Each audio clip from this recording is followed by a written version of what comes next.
All right, good morning and welcome to our third installment of History 4890, Cold War America. Today we will be addressing Soviet perspectives on the origins of the Cold War to try and understand how these two nations that had once been such important friends and allies became dire enemies for half of the 20th century. Now the Soviet perspective. Karl Marx was a German philosopher and a revolutionary who lived during the period of the Industrial Revolution and the great political upheavals of Europe during the mid-19th century that helped to bring about political democracy. Karl Marx looked at the market economy around him and the social inequality that it helped to breed, and he believed that with the factory system, humanity now had the capacity to produce enough goods to take care of all people, but without switching ownership of the factories and the means of production, either to the public or to the government, that the dream of industrialization could not come to full fruition. What he urged was not just the idea of political democracy, but extending out what he called social democracy in the West. Karl Marx said, "You have a world to win, workers of the world unite." He argued vehemently that in order to create a true democracy that would truly represent the interests of all people in a nation, that workers needed to overthrow capitalism.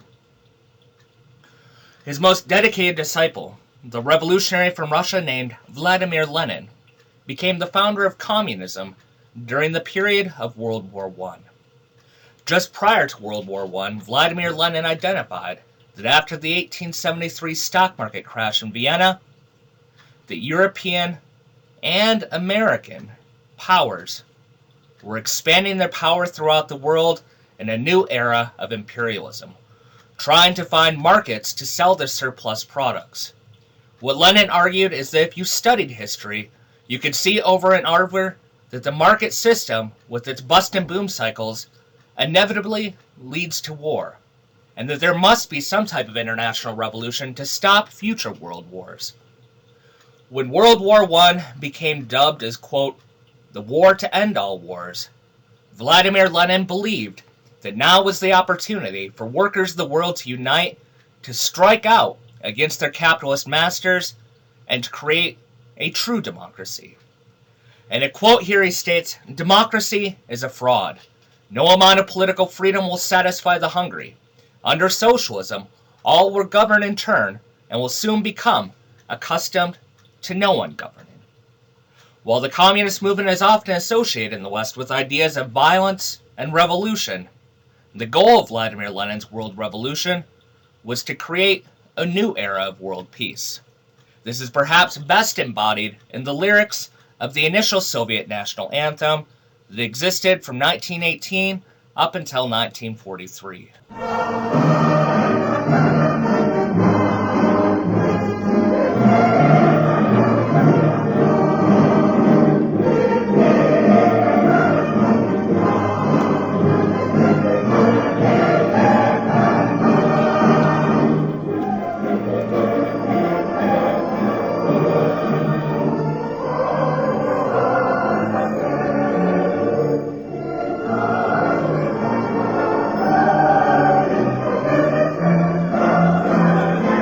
Particular recording was not done in Moscow.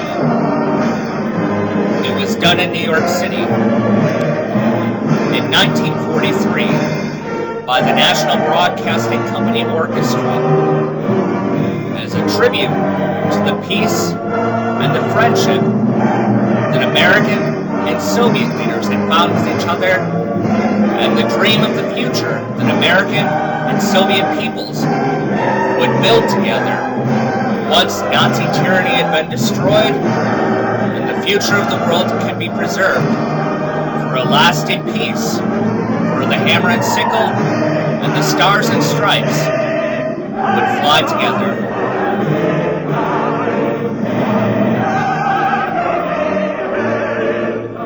This is a period that's often forgotten by Americans due to Cold War culture, where we forget that the Soviet Union was our important comrade and allies during World War II, and that the American people gave the Soviet Union their full support and believed in them as the greatest chance of humanity to move forward, American Soviets together, to bring an end to the era of world wars, to bring an end to European empires, and to liberate colonies throughout the world. And while World War I had not become the war to end all wars, that in unity, these two nations would make sure that World War II was truly the war to end all wars, and that the entire world would become the land of the free and the home of the brave.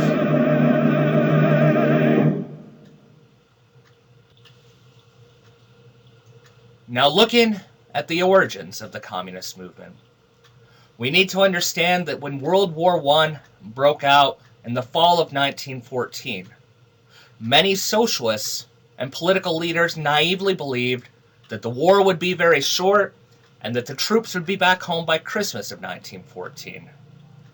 In the spring of 1915, when it became obvious that this war was going to continue forward, socialists began organizing and meeting in the Swiss city of Zimmerwald.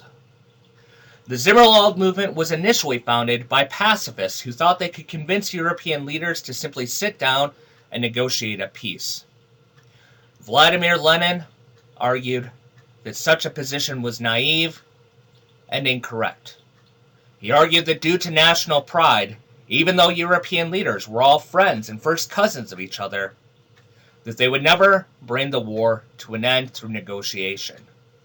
What he argued was the European leaders had dug their own graves, because inadvertently they had just armed the workers of the world, and as the war dragged on, he said that these workers would become radicalized, and that the only thing that would bring an end to this war would be international revolution. When Vladimir Lenin made this prophecy in 1915, most people thought he was completely mad. By 1917, though, we'll see, almost every single one of Lenin's predictions is going to come true. The problem for the Russian people in February of 1917 was when Alexander Kerensky created the Russian Republic and overthrew the brutal Tsar. The Russian public simply wanted peace. In 1917 alone, Russia is going to lose 1 million troops.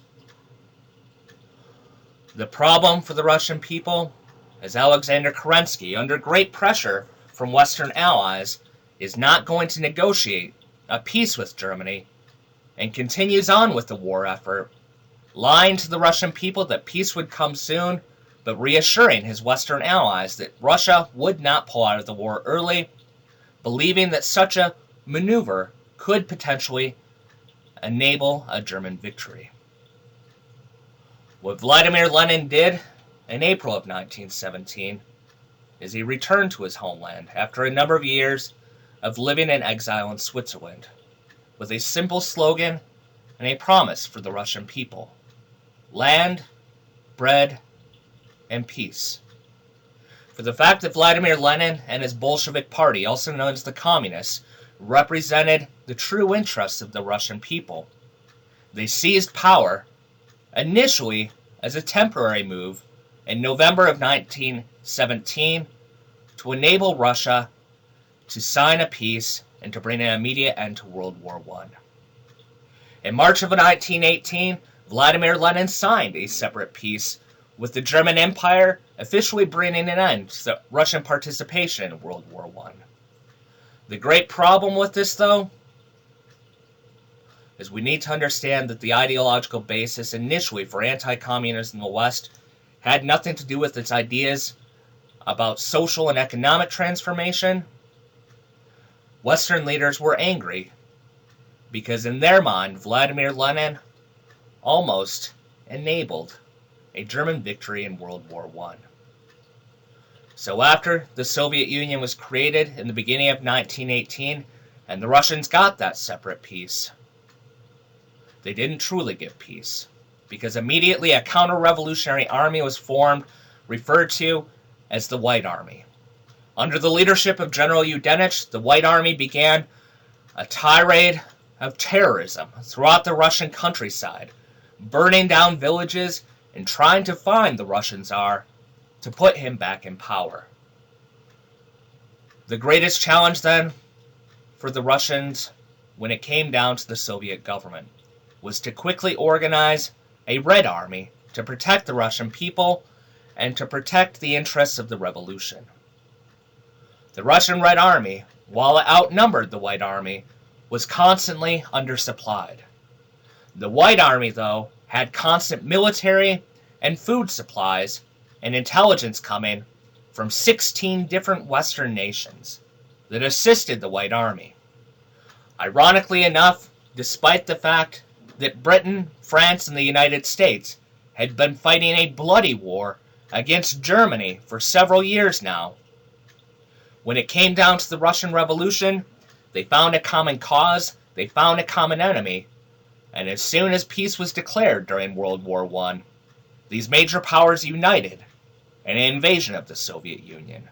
Winston Churchill commenting at the time that Bolshevism must be strangled in its cradle. From 1914 to 1917, during the First Imperialist War of the 20th century, the Russian people lost 5 million.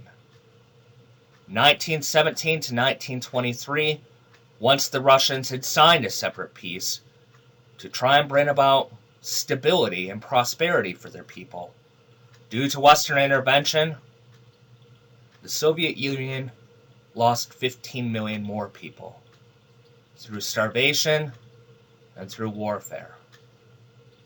To try and counter these moves by Western imperialists, Vladimir Lenin founded the Communist International in January of 1919, in a diplomatic move to try and force Western nations to pull out of Russia, arguing that if they were sending troops to Russia to overthrow his government, that he would fund and organize communist parties in every nation throughout the world, threatening to overthrow Western governments and to liberate colonies, bringing the destruction of European empires.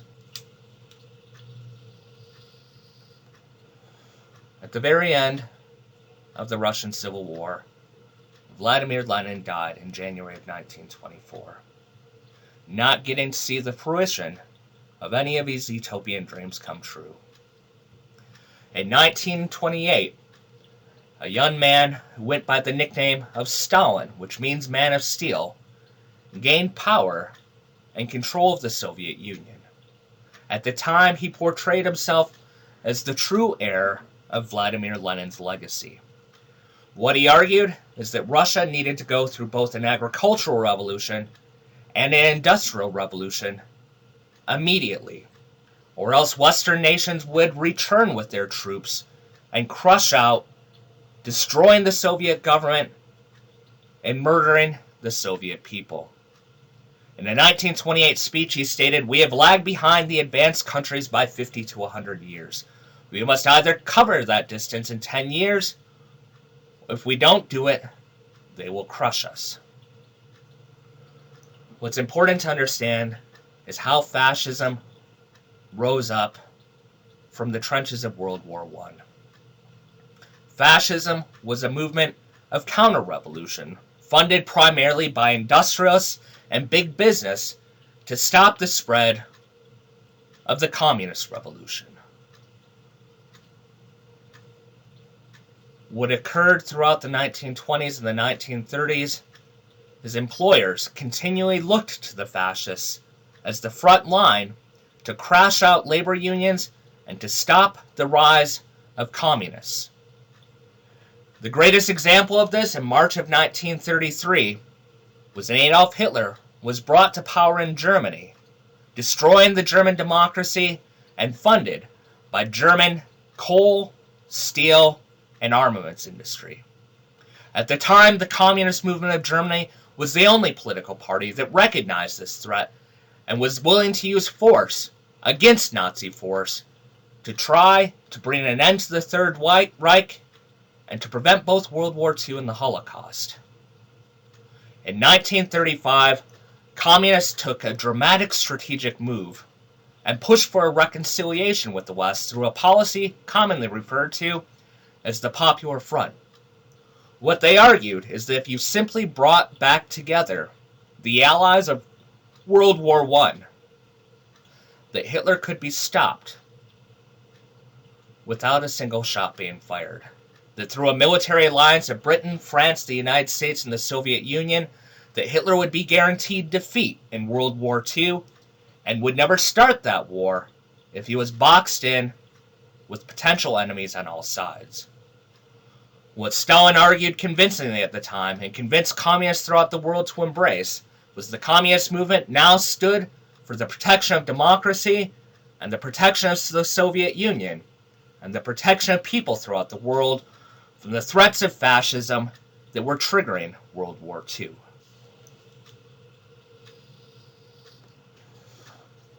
In 1936, as Adolf Hitler and his ally Benito Mussolini tested the waters of international views in the battlefields of Spain, what we found very quickly was that the resolve of the Western democracies to treat fascism as a serious threat against democracy was little but words. When Francisco Franco attempted to overthrow the Spanish Republic in 1936, he failed in his initial attempts and he needed allies and assistance. At the time, Great Britain, France, and the United States did nothing to help this Western democracy.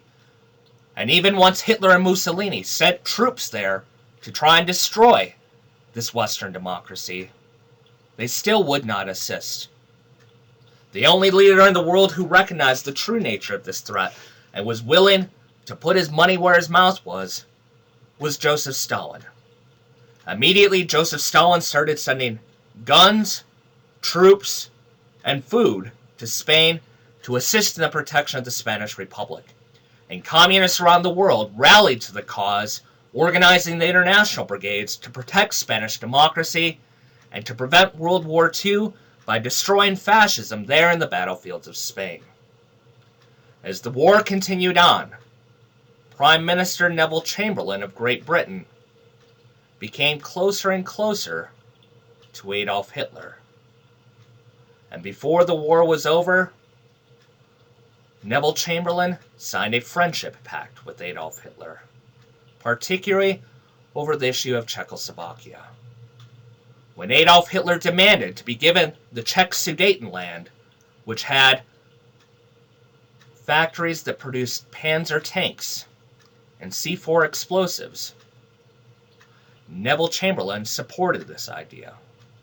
Great Britain, France, and the United States did nothing to protect this democracy, the only democracy in all of Eastern Europe, and the only power that stood up once again to try and protect Czechoslovakia was the Soviet Union. In 1939, when Adolf Hitler began to set his eyes upon Poland, threatening the peace and security of the entire world, since Great Britain and France perceived that Hitler's troops were marching to the east, they refused to sign an alliance with Joseph Stalin for the protection of Poland, to box Hitler in on all sides, and to prevent World War II from occurring. Finally, after several years of pleading to open up diplomatic diplomacy to prevent World War II, British and French diplomats finally went to Moscow to negotiate with Joseph Stalin. When the British and the French arrived, they were given permission to discuss various ideas, but the diplomats were not given permission to actually sign on to any alliance. And when Britain and France left empty-handed, Joseph Stalin pulled out his secret trump card to attempt to preserve the peace of the world. In August of 1939, the Foreign Secretary of the Soviet Union, Molotov, and the Foreign Secretary of Nazi Germany, von Ribbentrop, signed a 10-year non-aggression pact. What this pact stipulated was that Germany and Russia would divide a number of countries in Eastern Europe, creating a buffer zone between these two hostile powers to gain time for Joseph Stalin to prepare for a future Nazi invasion. He argued that if World War II ever happened, it would be a war of the Soviet Union alone, taking on Nazi Germany, and that Nazi Germany, if they started a war against the Soviet Union, would befriend other Western powers to assist in his anti-communist crusade. And while for many this may sound like conspiracy theory or paranoia, it's important to understand how people in the West perceived Adolf Hitler during the 1930s. This is a picture of Adolf Hitler on the cover of Time magazine in 1938, where he had been awarded Time Man of the Year. Number 1 for the economic recovery of Germany after the Great Depression, and number 2 for being the most vehement anti-communist politician in the entire world. Hitler was not a leader who was condemned by the West during the 1930s, but who was praised by the West in the 1930s for enabling economic recovery and for trying to destroy the Soviet Union. At the outset of World War II, when Nazi Germany invaded Poland, Great Britain and France officially declared war upon Germany, but did not send any troops to protect Poland. This opening period of World War II is oftentimes referred to as the era of the phony war, because while war had officially been declared, Britain and France were not fighting. Journalists at the time jokingly said that Germany utilized blitzkrieg tactics in their warfare, while Britain and France utilized sitzkrieg tactics. During this time, the British and the French governments were secretly negotiating with Adolf Hitler to create an alliance and to join Hitler's crusade against the Soviet Union. While they were officially at war with Germany, they did not send troops to fight against Germany. While at the same time, while they were not at war with the Soviet Union, they both sent troops to Finland to assist Finnish counter-revolutionaries in fighting against the Soviets. This did not change until May of 1940, when there was a vote of no confidence, and the appeaser, Neville Chamberlain, and Winston Churchill was now made Prime Minister. And while Winston Churchill had a long history of anti-communism, he recognized that Joseph Stalin was the only friend and ally that the British people could have in taking on the threat of Nazi Germany. When Adolf Hitler realized that the period of the phony war had come to an end, he now betrayed the plans he had laid out all along, where he had never threatened Western Europe, and launched an invasion of the West, with the European continent quickly falling to Nazi aggression, and Great Britain alone being the only nation in the world standing up against Nazi tyranny. In June of 1941, Adolf Hitler ignored the warnings and pleas of his generals and treacherously broke the non-aggression pact with the Soviet Union, launching what was known at the time as Operation Barbarossa. Initially, German troops drove deep into the heartland of Mother Russia. And when Roosevelt recognized that Hitler was bent now upon destroying the Soviet Union as well, he realized that Joseph Stalin would be his greatest potential future ally in destroying Nazi Germany and to bringing an end to European empires. So Roosevelt, at the time, extended out Lend-Lease Act to the Soviet peoples to assist them in their fight against Nazi tyranny. Soviet society also became fully mobilized as the Nazis started committing genocide in the backyards of the Russian people, targeting both Jews and Slavic peoples for immediate execution and genocide.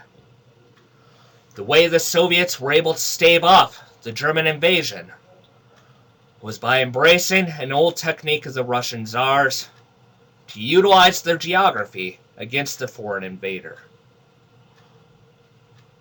What Stalin did was he embarked on the greatest refugee mission in world history and attempted to take every Soviet citizen who lived west of the Ural Mountains to retreat them back to the east of the Ural Mountains, implementing a scorched earth policy along the way, not allowing the German invaders to have any resources to use against the Russians in this war, and utilizing a defense-in-depth strategy. When the winter of Mother Russia started slowing down the German invasion, the Soviet people took a stand in August of 1942, and at the Battle of Stalingrad saved humanity from future German tyranny. For the fact that Germany did not have oil resources, and that Russia did, and that Stalingrad was the crossroads from Russia south to the oil of the Middle East. Joseph Stalin recognized that if the city of Stalingrad fell, that Hitler could become triumphant. That those who control the oil of the world control the world. Since Roosevelt and Churchill had promised that by the summer of 1943 a Western Front would be opened, the Soviet people put everything on the line at the Battle of Stalingrad. In just one single battle, over 2 million people died. It is the bloodiest battle in all of world history. But the Soviets inflicted the first defeat that Nazi Germany had ever faced. And when General von Paulus surrendered to the Soviet Red Army in February of 1943 to save his final troops from total destruction, the people of the world realized that Germany could be defeated. Stalin argued for an immediate opening of the Second Front, and when news of the Battle of Stalingrad reached the partisan movements throughout Europe, the partisans reacted and started rising up. And when the German people heard of the treachery and the butchery that occurred at Stalingrad, that Adolf Hitler had just led 1 million young Germans to an untimely death, they too also rose up, calling for the overthrow of Hitler and the immediate end of World War II. What the West oftentimes forgets is when it comes down to World War II, Western losses in World War II are much less than losses in World War I, except for Germany. What we forget during this time is to recognize the importance of the Soviet Union and Eastern Europe in bringing an end to Nazi tyranny. Poland losing almost 7 million people, Yugoslavia 1.7 million people, Romania almost 1 million, Hungary 750,000, Czechoslovakia 400,000, Austria 525,000, and the Soviet Union 30 million people who sacrificed their lives to bring an end to Nazi tyranny. Of all Soviet males born in the year 1923, 80% of them did not survive World War II. World War II was not a global war. World War II should more appropriately be called the Great Patriotic War, when the Soviet Union alone sacrificed everything to bring an end to the Nazi tyranny. Perhaps the greatest tragedy of World War II is that most of the deaths in Eastern Europe happened at the end of 1943 and throughout 1944, and could have been averted had the Western Allies come through on their promises of a Western Front during the summer of 1943.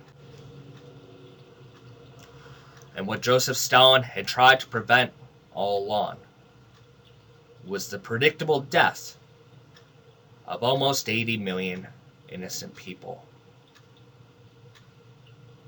The Holocaust was both predictable and preventable, and once it started up, it was the Soviets that liberated the death camps of Poland, while at the same time, Americans ignored the death camps, and the British, when refugee ships would try and leave continental Europe to arrive to safety in Palestine, the British Royal Navy was given the command to sink those refugee ships so that Britain could keep control of its Middle East empire.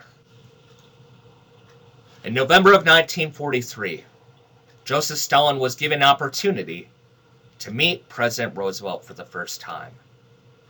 And as President Roosevelt began to refer to Stalin as Uncle Joe and began taunting Winston Churchill and teasing him about the loss of his empire,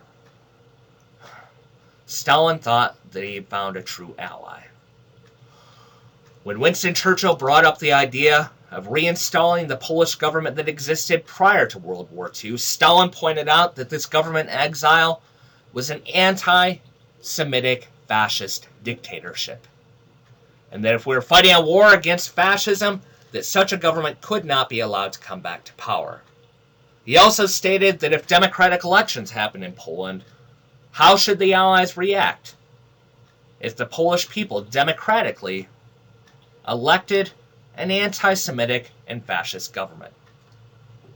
Roosevelt at the time promised Stalin that the United States would never support the installation of a government that was hostile to Soviet national security. Based upon this promise, the Soviet Union agreed that once Germany was defeated, the Soviets would use all of their military force to assist the United States in defeating Japan, and Roosevelt promised during the summer of 1944 that the Western Front would be opened.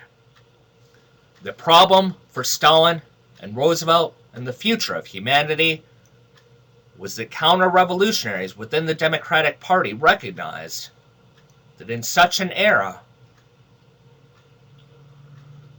that Roosevelt might threaten the worst features of American capitalism by befriending Joseph Stalin. What they did in 1944 is subverted the will of the Democratic Party and blocked Henry Wallace from continuing on as Vice President of the United States and replaced him with Harry S. Truman, who was a firm and committed anti-communist, with the hopes that Harry S. Truman would one day become President of the United States and stop this foolish course of befriending the peoples of the world. In October of 1944, Winston Churchill attempted to bring Stalin into the Imperial Club of Europe. When he met with Stalin in Moscow in October of 1944, he tried to tempt Stalin with the idea of an empire. Stalin, on the other hand, was not interested in empire, but he realized that Eastern Europe was vital to Soviet national security in the future. What Churchill and Stalin agreed upon there at the Moscow Conference was to split up Southern Europe and Eastern Europe into spheres of influence, where Britain would be allowed to dominate places such as Greece and controlling the Mediterranean, while the Soviet Union would be allowed to dominate much of the politics of Eastern Europe to protect the future of Soviet national security.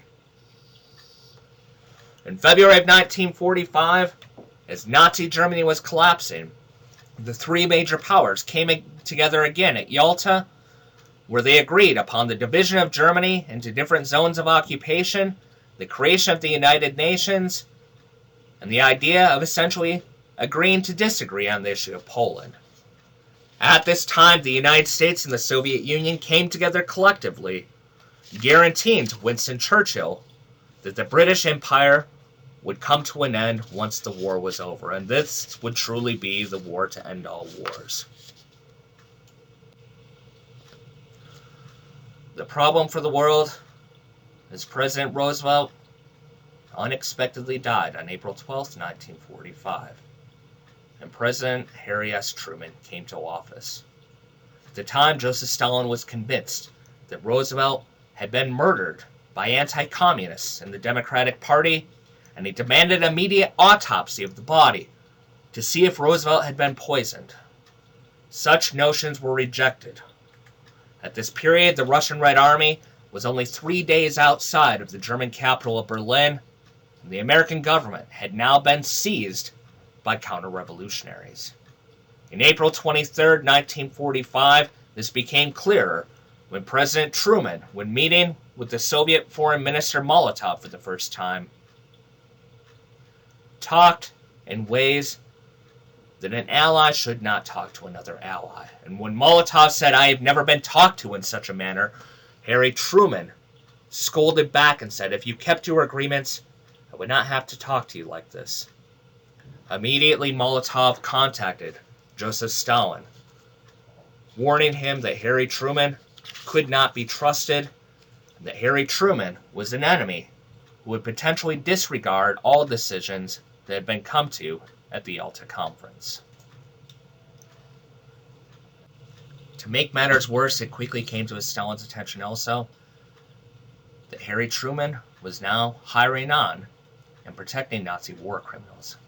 On May 22, 1945, Harry Truman hired on General Reinhard Gehlen, who had been head of Nazi intelligence on the Eastern Front, to create a new intelligence organization called the CIA. Gehlen claimed at the time the United States government was full of communist spies, and that if he was given a job and allowed to handpick 4,000 other Nazi war criminals for complete immunity, that he would share all of this intelligence with the United States. Luckily, Stalin did have a few spies in the American government and realized quite quickly that Harry Truman was now organizing and assisting former Nazi war criminals for a future crusade against the Soviet Union. In July of 1945, Stalin faced his absolute worst nightmare at the Potsdam Conference. While in many ways he had distrusted Winston Churchill, he at least understood aspects of Winston Churchill's policies. And when Winston Churchill lost a Democratic election on the first day of the Potsdam Conference, he was now replaced with Prime Minister Clement Attlee, who was a firm anti-communist who was willing to stand side by side with Truman against Stalin, against the Soviet Union, and as a potential friend and ally of former Nazi Germany. At the time, Stalin believed that even though the Allies had agreed to divide Germany, that they were not going to allow him to assist fully in the liberation of Japan. Stalin also had had several spies on the Manhattan Project and used the atomic bomb as a litmus test to see if Harry S. Truman could be trusted. At one point, Harry Truman made reference to a secret weapon, then quickly changed the subject. And when it came down to the issue of Poland, Clement Attlee and Harry Truman ignored the agreements they'd come to at Yalta and insisted that free democratic elections would occur in Poland. When Stalin said that this was vital to Soviet national security, since the Soviet Union had now been invaded twice by German invaders coming through the Polish corridor, he insisted that any government in Poland must be friendly to the Soviet Union. When he reminded Truman that President Roosevelt had promised that the United States would not support any government in Poland that may be hostile to Soviet interests, Truman reminded him that President Roosevelt was dead and that Harry Truman would now define U.S. foreign policy. In an attempt to intimidate Joseph Stalin, Harry Truman unleashed a new horror upon the world. On August 6, despite the fact that Japan was in process of trying to surrender and that Soviet troops were coming through on their promises to assist Americans in destroying the empire of Japan, Harry Truman committed a war crime. On August 6, 1945, bombed the Japanese city of Hiroshima. On August 9th, Truman still would not accept Japanese surrender and dropped a second atomic bomb on the Japanese city of Nagasaki, intentionally intentionally targeting civilians. On August 15th, the Japanese emperor agreed to surrender, not to the Allies, but to the Americans. On September 2nd, Japan and the United States signed a separate peace, which was a violation of all agreements come to at both Potsdam and Yalta. The problem for Stalin is he had already put the full force of the Soviet army onto the Eastern Front to assist in the destruction of Japan and the liberation of places like Manchuria, China, and Korea. When it became clear that Stalin was no longer needed, Harry Truman ordered the immediate end of Lend-Lease shipments to assist the Soviets in the war against Japan. And when the Soviet Red Army came to the 38th parallel in Korea, they stopped and they complied with agreements at Potsdam and waited for their American allies to arrive. When General Hodge arrived in September of 1945, he showed his true colors as an anti-communist and started hiring on the Japanese to assist American troops in the occupation and subjugation of the newly liberated South Korean people. At this point, Stalin realized that the United States could not be trusted.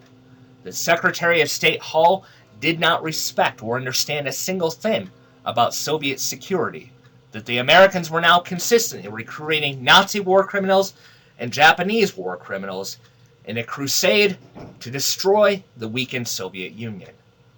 And that when Harry Truman now declared the Truman Doctrine, that the Americans were willing to put American taxpayer money and American troops anywhere in the world to rig elections and to try and destroy the Soviet Union.